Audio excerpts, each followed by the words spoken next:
Zavardi Official. Click here to subscribe. Hi there, it's me Zavardi and welcome to my channel. So for today's video, another DIY food recipe will be added into your list, and let's call it boiled seafoods recipe. So get ready and let's start cooking. Boiled seafoods is an easy to prepare seafood dish composed of mussels, crabs, shrimps, potatoes, and corn. It is delicious and can be considered as a complete meal in itself. And now let's prepare these simple ingredients.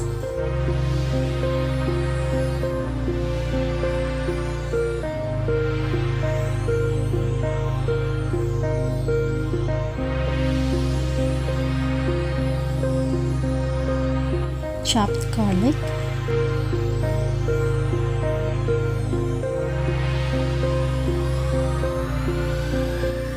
chopped white onions,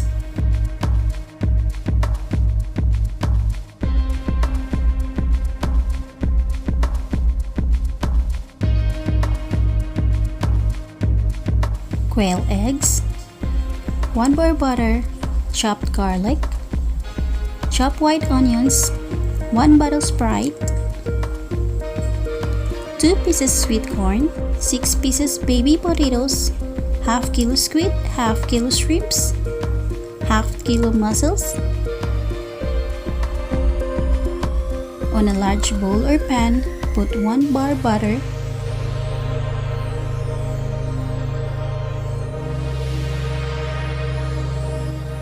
then add 1 bottle of SPRITE,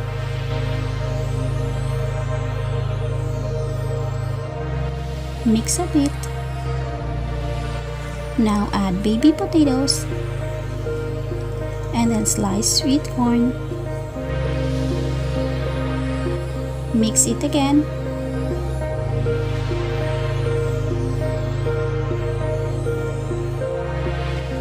Then add chopped white onions. Then add chopped garlic. Mix again.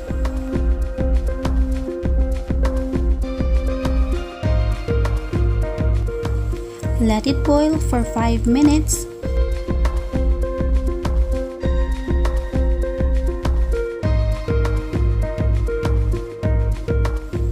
Then add 1 teaspoon black pepper, and then also add 1 red pepper powder.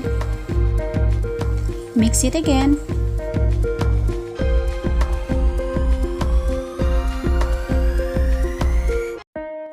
After 5 minutes of boiling, add the shrimps, the mussels, and the squid.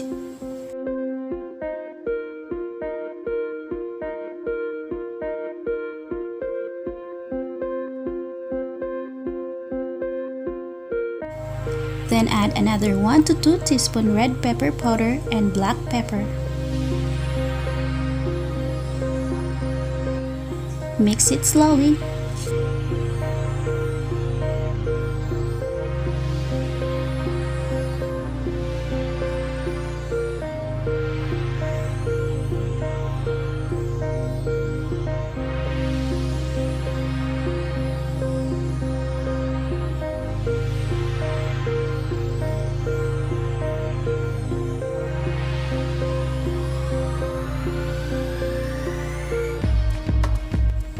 Then cover the pan and let it boil for 10 to 15 minutes. Time starts counting. Oh, I can't wait to taste this food. It smells so yummy. And I was not able to buy crabs for this recipe because it was not available in our local supermarket. The mussels, on the other hand, needs to be cleaned before cooking. As for the shrimp, it is best to use shrimp with shell and heads on. You can also use frozen shrimp with heads removed, but with shell on. This is what I had in this recipe.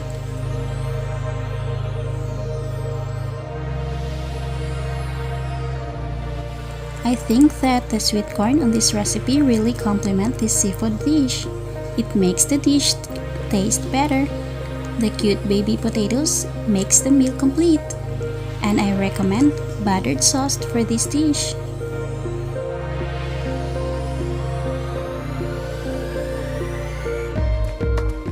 You can also add garlic powder to the mixture if you desire. It can also taste more Filipino by using a spiced vinegar dip. Sinamak, pinakurat, and spicy sukang paumbong are some of the vinegar dips that you can use.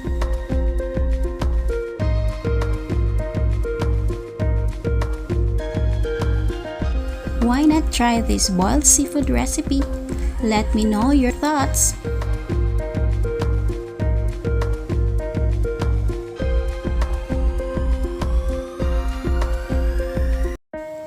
More DIY food recipes on my playlist.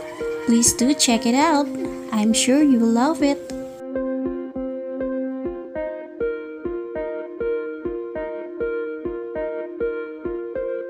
This recipe is so yummy, and I can't wait to eat it.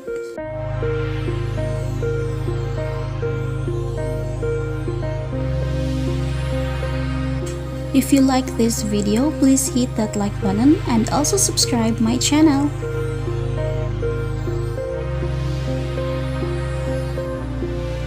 Add a teaspoon of sugar. After 10 to 15 minutes of being boiled, put quail eggs and mix.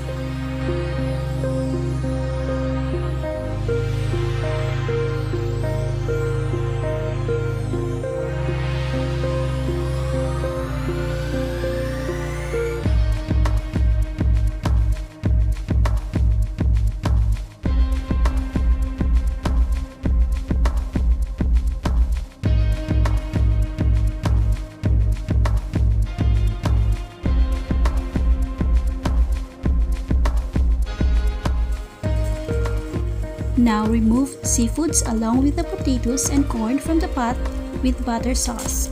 Transfer to a serving tray.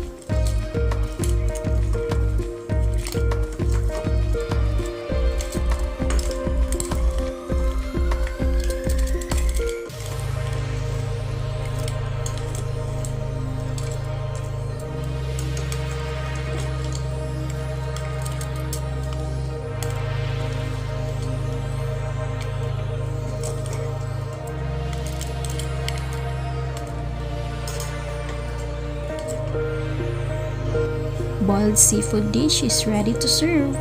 Let's share and enjoy eating.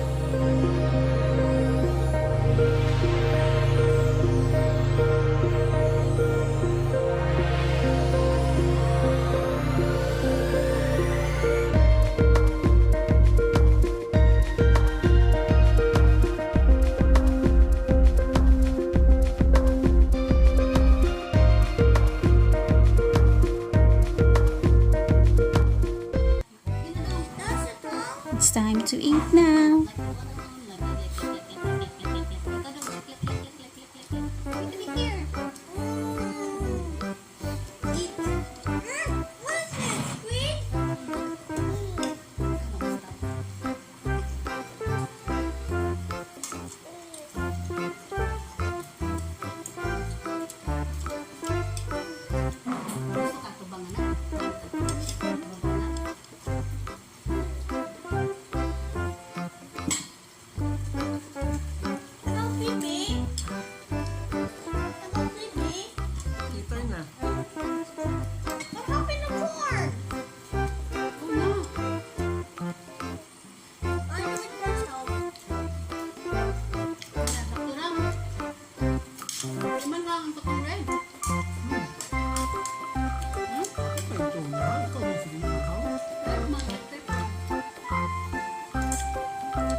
Hala, nahurot gyud oy.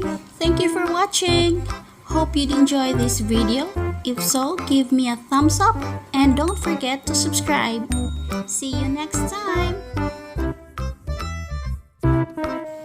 Here are the ingredients with the cost.